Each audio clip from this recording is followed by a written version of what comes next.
আউযুবিল্লাহি মিনাশ শাইতানির রাজিম বিসমিল্লাহির রহমানির রহিম। প্রিয় দর্শকবৃন্দরা, দেখতে পাচ্ছেন আমাদের এটা হলো কর্নার সেল, সম্পূর্ণ বানিশ করা হয়ে গেছে, এখন শুকাচ্ছে।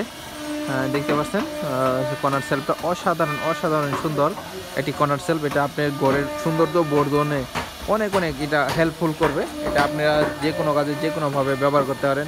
এটা আপনি কিচেন রুমে ব্যবহার করতে পারবেন, লিভিং রুমে ব্যবহার করতে পারবেন, ডাইনিং রুমে, যে কোনো জায়গায় ব্যবহার করতে পারবেন। দেখেন আমাদের এখানে আরও অনেক ফার্নিচার কালার করা হচ্ছে। এটা হলো বুক সেল, এটাতে আপনি বই রাখতে পারবেন এবং কি বিভিন্ন ঘরের শু পিসগুলো এখানে সাজিয়ে রাখতে পারবেন। ওইগুলো হলো আপনার বুক সেল বলা হয়, বুক সেল। এখানেও আছে অনেকগুলো বুক সেল, আরও অনেক প্রোডাক্ট আছে, ওইগুলো আমাদের বানিশ করা হয়ে গেছে, ওইগুলো বিক্রি পাঠিয়ে দিছি। যেগুলো আছে এখন দেখাচ্ছি আপনাদের। আপনারা আমাদের কাছ থেকে বিশ্বসহিতভাবে জিনিসগুলো নিতে পারেন। এগুলো শাড়ি মেহগনি কাঠের তৈরি, সম্পূর্ণ কাঠের।